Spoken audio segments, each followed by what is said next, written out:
I'd like to welcome Justin Williams from Rosenberg and Greenberg to Citybiz. Welcome, Justin. Thanks for having me. What is the Building Black-Owned Business in Baltimore initiative? So the Building Black-Owned Business in Baltimore initiative started, its initiative my law firm has launched to sort of address the national moment and kind of respond to the reckoning that has been going through the country in light of the social justice issues that have come to the fore. My law firm is a Baltimore-based firm with 40 lawyers that works in the business law realm. And so when the first week of national protests were happening in the wake of the death of George Floyd and Breonna Taylor, some of us in the firm were thinking about how we could respond. And we sort of realized that we're not suited to do criminal law work or help a bail review. But one thing we can do as a business firm is help reduce the economic disparity that's present in the Black community compared to the non-Black community, and specifically in Baltimore area, by providing free legal service to help increase access to legal representation in Baltimore. And so the initiative is going to provide pro bono service to 5 Black-led businesses or organizations in the city, the Baltimore region. Your firm's statement announcing the initiative indicated that it was created in the wake of the protests engulfing the country in an attempt to address some of the drivers of economic disparity in the city's Black community. What do you see are those drivers? So I've been thinking a lot about the civil rights era, especially since the passing of John Lewis, and how I've been a beneficiary of that legacy. I grew up in the Randallstown area. I live in Baltimore now, but grew up in the Randallstown area in the 80s and 90s at a time when there was a lot of diversity there. I had a classroom full of Black and Jewish and white and Asian classmates, and there was middle-class security and opportunity available. And it wasn't until getting older and sort of being more exposed to the city that I saw the disparity and have been thinking since then, but now with the wisdom of age and working as an attorney in the city, seeing what's driving those disparities. And I think a lot about back to the Freddie Gray era, where Sandtown was shown to the nation as sort of a failed neighborhood and a failed area of the city.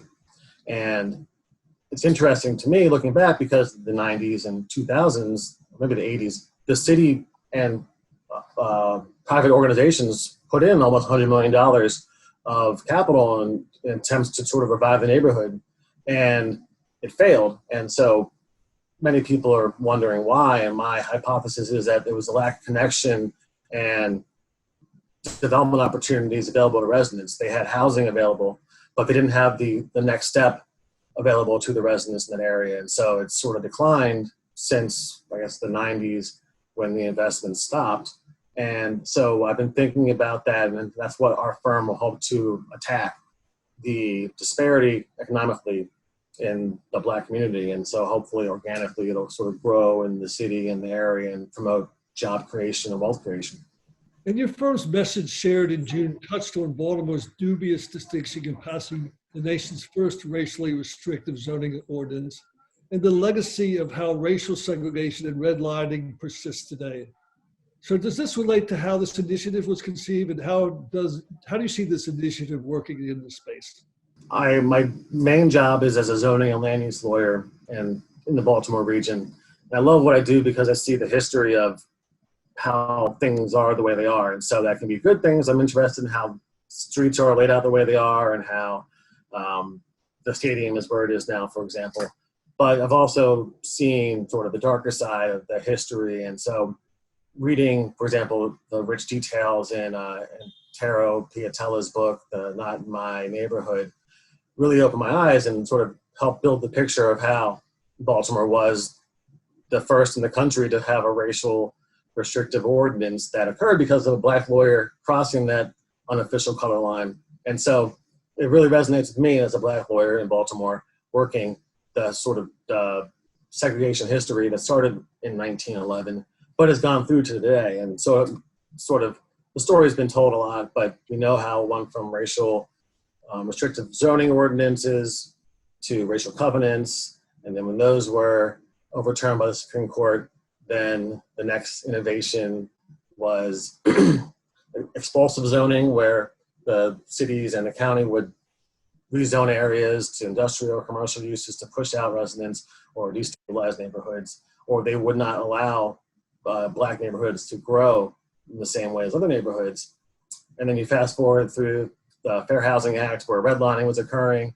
Before the Fair Housing Act, when the Federal Housing Administration, via redlining, was refusing to provide loans or back loans in Black neighborhoods. And you can see from that time, the lack of ability to create wealth persists today in certain neighborhoods. There's a report, and we referenced it in the firm's announcement, that there's a disparity, obviously, in Black investment and white investment in the city, where the in census tracts where African-American people make up more than 85% of the population, there was only $2,300 of small business lending compared to $11,442 in per household investment in small businesses. That's just one example of how there's a disparity that persists, and hopefully we can attack with this initiative my firm is doing. Do you have specific practice areas that you hope will provide service to applicants? Right, like I said, our firm is hoping to provide the full suite of legal services to applicants. We are one of the area's prominent business firms, and we're hopeful to provide the businesses and organizations with the full suite of services. We're really interested to see, we've received about 20 applications, and I'm interested to see what needs that businesses have. I think one of the things that small business people and new entrepreneurs face, or they don't know what they don't know. And so hopefully in the initial conversations that we have with applicants, we'll be able to suss out what their needs are and help advise them and direct them. So what has been the response to date? Response has been great. From applicants, it's been great. We've received about 20 applications so far. With the first few weeks of the initiative without much publicity. I'm happy to be as part of this interview to help spread the word more, and see if it grows more organically from the community, and in conversations I've had with people via Zoom, unfortunately, because we can't have the face-to-face contact as much anymore. But despite that, the word has been spreading, and I've gotten some emails popping up just now actually about people interested in applying. And how will the evaluation process work? So our firm has a committee of people who were early on interested in starting the initiative, and we'll be reviewing each application on like a rubric to see the needs, and we're trying to think through how we can best support the groups, the applicants we select based on like workload, and the different practice groups might be better suited to help a certain applicant, and also think through like the issues related to if the business has been affected by COVID. We really want to help them out, perhaps to help preserve jobs and give them the support they need.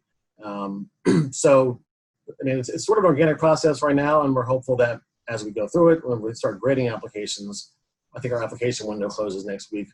We're hopeful that we'll kind of learn what the needs are in the community and how to best respond to them, and think through other initiatives we can do to build off of this.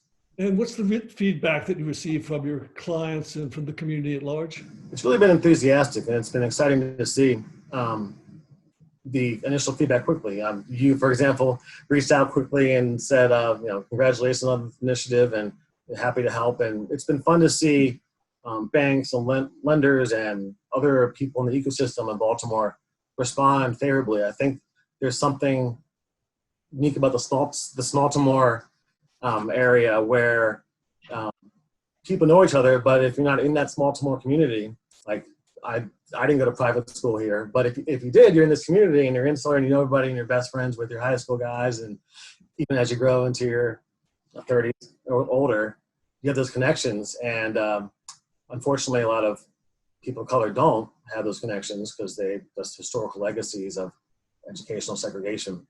And so I'm excited to see how we can connect these businesses and organizations that are part of our program to the clients, to the lenders and other people that we work with to get them services, or at least expose them to the network and hopefully just watch things grow organically.